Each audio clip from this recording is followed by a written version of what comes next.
Hey friends, welcome back to my cycle syncing series. This is episode 2 where I'm going to chat with you guys all about movement. If you missed episode 1, go back and watch that video first and then come back and join me. But this one is a little bit trickier regarding movement because it is a little bit more individualized to each person. And I think as a woman, it's really important that we learn how to listen to our bodies and lean into how we are feeling during each phase of our cycle. Starting off with the first phase, we have our menstrual phase, and this is when we are bleeding. The first day of your period is day 1 of your cycle, and for a lot of women, they might struggle with PMS type symptoms like bloating, cramping, low back pain, low energy, fatigue.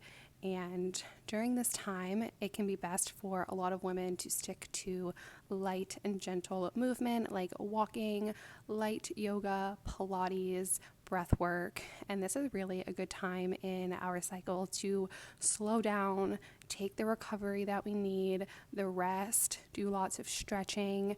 However, I don't want to group all women into this category because some women feel absolutely great on their period, and if that's you and if you have high energy and you're feeling great, then do the movement that feels good in your body. Also, I should add, a lot of the times during my period I'm not really feeling like I'm wanting to move my body. However, sometimes getting up and going for a walk, stretching, doing a yoga class really helps with my PMS symptoms and just makes me feel overall better. So you could always try that as well. Okay, so after our period has ended, we are now entering into our follicular phase.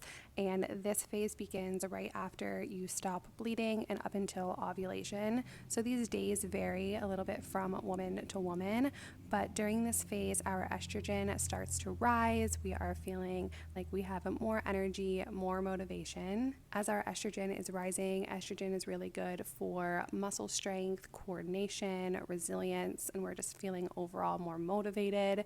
This is a great time to incorporate some strength training, some HIIT workouts, Pilates. This is also a good time to try a new workout class that you might have had your eye on, maybe some running, cycling, all types of these really good cardiovascular endurance type of exercise is great during your follicular phase. After our follicular phase comes our ovulatory phase or ovulation, and this is when our body is preparing for conception and our estrogen peaks and our testosterone also is slightly higher.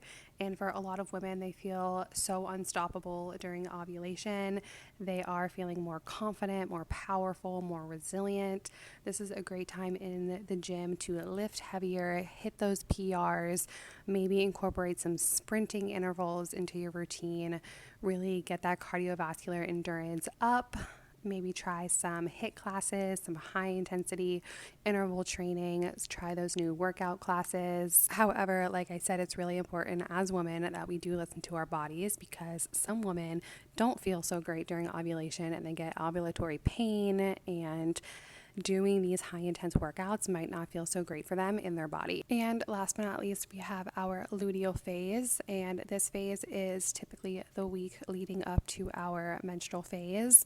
And usually most women feel pretty decent in the first couple of days of their luteal phase. We're coming out of ovulation, and our hormones, our progesterone is starting to rise and our estrogen is slowly decreasing. And typically in those first few days, we're still, like I said, feeling pretty good.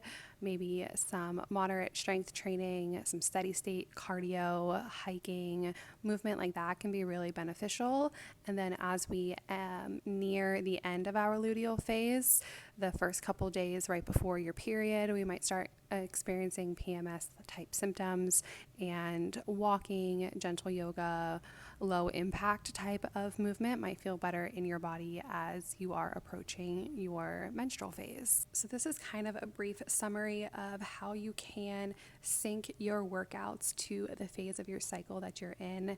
Like I said, every woman feels different in different parts of their cycle. Some women feel great on their period, others don't. Some women feel great during ovulation and others don't. So I think it's really important that you learn how your body reacts in different parts of your cycle and adjust accordingly. And this video is getting really long, so I'm going to wrap it up here. I love you guys and stay tuned for part 3. Bye.